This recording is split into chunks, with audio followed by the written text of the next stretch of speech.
E o que você descobriu? Deixa eu até fazer uma pergunta até interessante. Como eu moro aqui há muitos anos, eu vim para cá com 21 e esse ano eu faço 46, né? Então eu estou aqui há 25 anos. Então a minha vida adulta praticamente toda aqui. E eu tenho 4 filhos maravilhosos.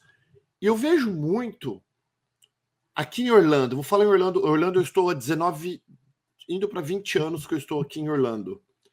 E quando nós vamos, e aqui tem muitos turistas, e tem muitos brasileiros também. Nossa, tem muito. No Central Flórida, para você ter uma ideia, tem 104 mil brasileiros na grande Flórida. Aqui 104 mil? 104 mil, é. Uau. Então, quando a gente entra no mercado tanto brasileiro ou americano, vamos falar Walmart, que o brasileirada tudo gosta.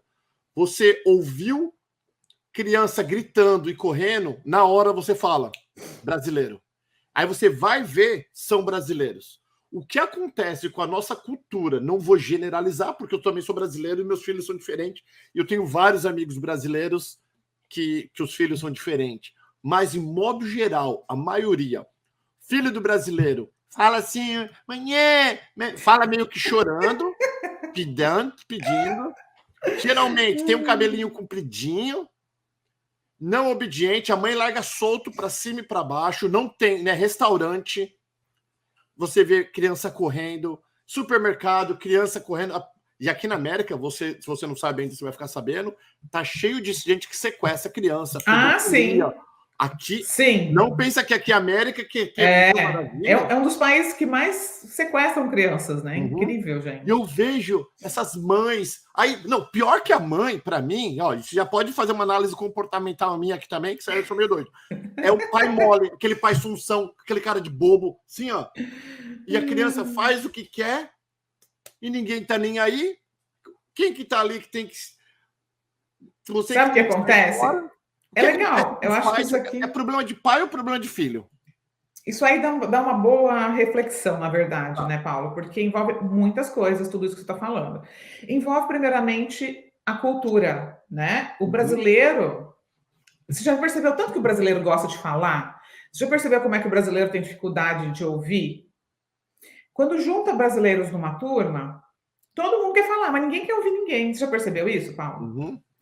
E você já viu como é que o americano, quando a gente está falando, ele não fala? Ele espera a vez dele. Ele não te atropela. Então, assim, são muitas as diferenças entre a cultura americana e a cultura brasileira. Então, o pai que fala muito, a mãe que grita muito, aquela mãe, aquele pai agitado, aquela loucura. Então, o filho, ele acaba refletindo isso. Ele fala junto com o pai, aquela coisa atropelada, né? O pai e a mãe grita muito, porque fala, o filho não ouve, acaba gritando. Então, pai grita, é verdade. Você não vê americano na rua gritando com os filhos, você não vê isso. Então, desde pequeno, mesmo na escola, você percebe na escola, a criança com 3 anos, ela já aprende a ir no banheiro sozinha, a se limpar sozinha, ela já, quando come todo mundo lá na escola, termina de comer, criança de 4 anos já vai lá limpar a mesa, tem a vez dela, não é? De limpar a mesinha para todo mundo. Então, a cultura é outra, a educação é outra. Desde pequenininha, essa criança é preparada para pensar no próximo, para pensar no coletivo, para ter autonomia, desenvolver a própria autonomia. No Brasil, as mães principalmente dão comida na boca do filho até 5, 6 anos de idade. É a minha mãe, eu lembro. Então, e muitas mães me escrevem, Thelma, meu filho tem 6 anos de idade, ele não quer comer só. Mas eu acho que o problema foi porque eu sempre dei na boca dele, agora eu quero que ele coma só, ele não come. Então, é que tá certo, que tá errado? Não é isso. É questão cultural. É como que a gente vê a infância, entende? O americano, ele cria o filho para o mundo. Essa criança, ele já prepara esse filho para ter com 17 anos, esse filho vai sair de casa, ele vai para um college, ele vai para a universidade, ele não vai ficar morando em casa até os 30 anos, como acontece no Brasil, e tá tudo bem. Aqui não é tudo bem, né? Então... mas o correr... Vamos voltar para a parte que eu falei, Thelma. Pessoal, outra coisa, se você não segue o Instagram da Thelma, pode seguir, porque a gente estava vindo no carro agora e a Patrícia, ela estava ouvindo. Primeiro eu falei, eu comecei a ouvir a Thelma falar, tem várias coisas que a gente nunca pensou sobre. Eu estava vendo agora, Thelma, só mudando rapidinho de assunto, que eu já viajo, né? Quando você fala não pode, ele fala sim, faz isso, faz aquilo. O positivo e o negativo, como é mais fácil entender o positivo. Sim, né? Mas sempre. Daí, pessoal, depois vocês vão ver o Instagram dela, vale muito a pena, principalmente se você é pai e mãe, ou que pense em ser pai e mãe, é legal você seguir para pegar as dicas dela. Então vamos lá, Thelma, me fala uma coisa.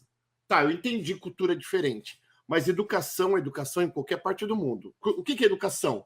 Não cruzar o boundary, não cruzar o espaço do próximo. Então não gritar que o outro cara não é obrigado a ouvir teus gritos, não sair correndo que nem um desesperado dentro do mercado, que outra atrapalhando o fluxo de outras pessoas. São pais que já estão cansados, que não sabem mais o que fazer com o filho. O que é? Muitas vezes ele não sabe realmente como agir, né? Aprendeu só aquilo ali, aprendeu daquele jeito. Então, por exemplo, meus filhos, quando eu vou no mercado, eu sempre converso antes, 100% das vezes.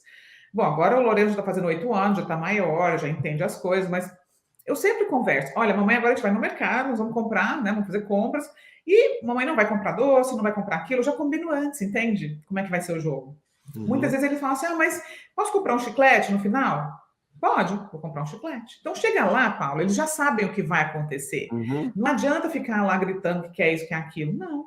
E eles também contribuem, por exemplo, na compra. O que eles fazem? Um empurra o carrinho, o outro coloca a compra dentro. Eu dou utilidade para essas crianças no mercado, entendeu?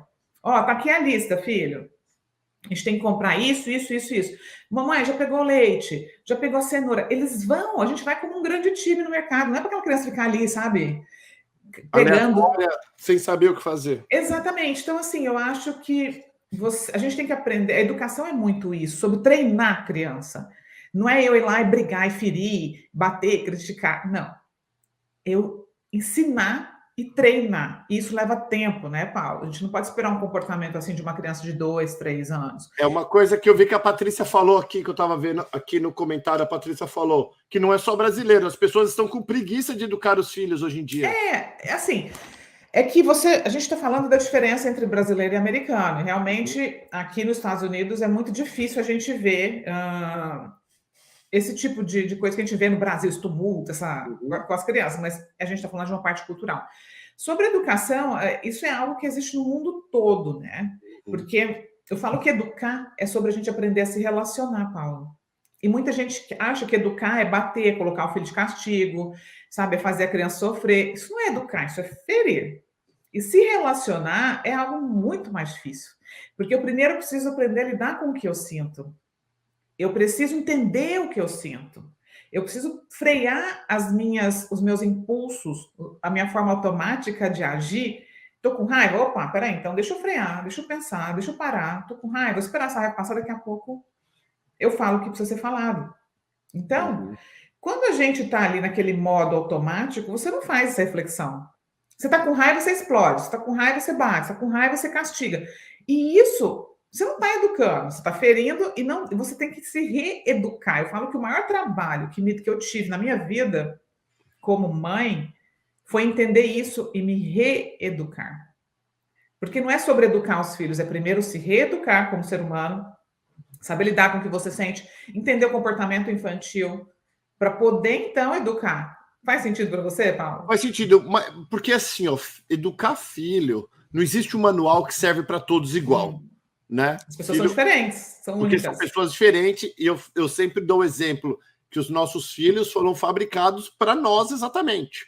Né? Então, não tem o que funciona para mim, talvez não funcione para os seus. Mas nós, quando tem pai, mãe, assim, principalmente quando o casal tá junto, que tem o pai e a mãe juntos, nós, no meu caso, eu pego um pouquinho que eu aprendi com a minha mãe, um pouquinho aprendi com o meu pai, me adapto com o que eu acho certo e errado, e é o que eu ensino meus filhos. Eu acho que a maioria das pessoas são assim. Tudo bem, as pessoas podem ser diferentes, mas tem algumas coisas que não mudam na humanidade. Respeito e empatia, em qualquer civilização do mundo, ela é necessária. A cultura pode mudar, mas a biologia humana nunca muda. Então, o cérebro de uma criança é igual no mundo inteiro. Independente de ela ser americana, japonesa, inglesa, francesa. Então, meu trabalho é sobre respeitar a biologia humana. Por mais que você pense diferente, que você queira repetir um padrão do seu pai, da sua mãe, independente de qualquer coisa, você tem que lembrar que um cérebro infantil não é igual a um cérebro de um adulto. Então, eu não posso esperar que uma criança se comporte como eu quero, como eu espero. Ela vai se comportar como a biologia dela, permite que ela se comporte. Então, então, peraí. Então, como que é isso? Eu também não posso. Porque ela é uma criança, deixa ela fazer o que ela quiser, pôr fogo na casa. O seu papel é orientar essa criança. Uhum. Sempre com respeito em primeiro lugar, porque para a gente ser respeitado, a gente tem que respeitar. Entende? Uhum. Então, assim, o meu trabalho é sobre ensinar esse caminho, porque é algo que a gente não aprendeu naturalmente. Nós não fomos educados com respeito, né? Nós somos educados de uma forma autoritária, agressiva. Muitas vezes, se não foi violenta fisicamente, foi violenta emocionalmente, com ofensas, com críticas, né? Então, assim, a ciência já avançou. O meu trabalho é baseado em neurociência, então o impacto do ambiente, do relacionamento que essa criança tem com os pais durante a infância, afeta a vida adulta dela. Uhum. Afeta as crenças sobre ela, sobre o mundo. Inclusive, doenças crônicas como diabetes, depressão, doenças cardíacas, muitas dessas doenças já são consequências de alterações epigenéticas na infância, porque o ambiente impacta tanto a nossa vida a ponto de desenvolver doenças. Tem muita criança que vive em ambientes tóxicos, violentos, que desenvolve ansiedade, dificuldade de aprendizado. Nossa, é tanta coisa que pode acontecer. O adolescente, ele não chega lá na adolescência e fala, nossa, agora, né, eu vou mexer com droga, eu vou matar, roubar, porque ele foi feliz na infância, porque ele foi amado na infância. Não. A maioria das pessoas que partem para a violência, para o vício, para a criminalidade, vieram de infâncias abusivas. Deixa eu ler uns comentários aqui para você, que é legal que a gente está ao vivo aqui e tem a participação das pessoas. Aí tem a primeira do Afonso, ele fala assim, Afonso Zago, ele fala, quando só a conversa não funciona?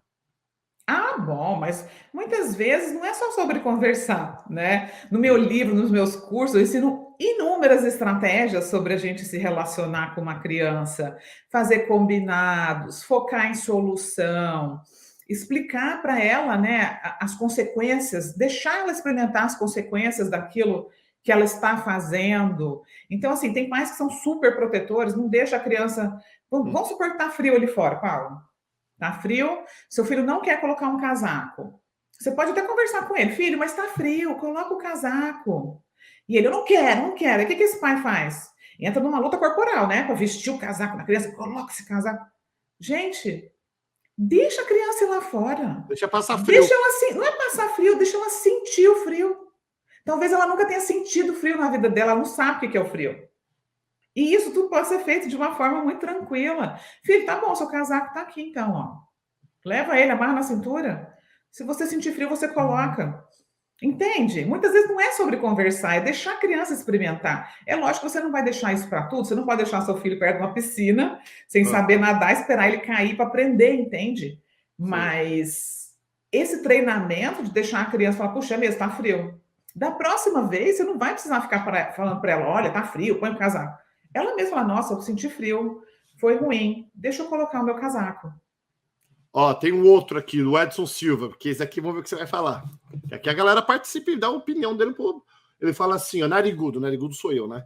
Falou, narigudo, eu eduquei os meus filhos no regime militar, no cacete. Os dois hoje são oficiais da Marinha, valeu a pena. Só quando eles forem oficial eu já estava na reserva. Não, resumindo, ele falou que, como ele era militar, ele educou os filhos em regra, bem regrados. Ele tá falando mas aí ele foi um quartel-general, né? Ele não foi pai, ele foi um general, na verdade, para os filhos. E para ele, meus dois filhos foram criados, são oficiais, significa que foram para a escola, fizeram uma faculdade. É que eles não precisavam... Eles não precisavam ter sido tratados assim para irem para a faculdade, entendeu? Eu também fui para a faculdade, eu também estudei, dei certo na vida e não fui tratada assim. Então, não é sobre isso. Muita gente fala assim, eu apanhei e sobrevivi. Apanhei e não morri. A gente não nasceu para sobreviver. A gente nasceu para prosperar, para ter uma vida plena, abundante. E muitas vezes a pessoa olha para fora. Meu filho se formou na faculdade. Tá, mas como que está dentro dele? O coração dele, a alma dele? O quanto ele confia nesse pai, nessa mãe? Como é que é esse relacionamento? São pessoas que estão ali e falam, poxa, eu posso confiar no meu pai porque deve Ou não, ele vai crescer e falar, meu Deus, eu não vejo a hora de ir embora dessa casa porque eu não suporto mais o meu pai e a minha mãe. Entende? Então depende do que você quer para sua vida. Nós somos seres adaptáveis. A gente se adapta a tudo, inclusive na dor. A gente acostuma até com a dor. A gente costuma sofrer e acha que aquilo é normal. Tá cheio de criança que apanhou na infância e acha que amar é sofrer. Porque apanhava e o pai falava, ah, eu te bato porque eu te amo. Olha qual que é a associação que a pessoa faz. Nossa, amar é sofrer. Cresce, procura um homem que bate nela, igual o pai batia, porque aquilo é amor. Então a gente tem que começar a ressignificar algumas coisas que a gente aprendeu. Porque aqui isso se trata de saúde mental. Sobreviver, todos nós sobrevivemos, até a guerra. Se tiver uma guerra no mundo, nós vamos sobreviver. Mas a que preço? Entende? E é esse o meu foco. Então, quando uma criança, um cérebro humano precisa de segurança emocional para se desenvolver de forma emocionalmente saudável. Quando ele não encontra, quando o nosso cérebro não encontra segurança emocional na infância, ele entra em estado de alerta, produz muito cortisol, hormônios do estresse. A criança começa a ter dificuldade de várias coisas, de relacionamento, de socialização, de aprendizado, de foco. Então, educar de forma neuroconsciente não tem a ver com deixar a criança fazer o que quer, de jeito nenhum. Tem a ver com você se tornar um treinador e não um ditador. E treinar nossos filhos, gente, primeiramente você precisa focar na relação com essa criança. Ela precisa confiar em você, respeitar você. Mas porque você inspira ela, não porque ela tem medo de você. E isso são coisas muito diferentes.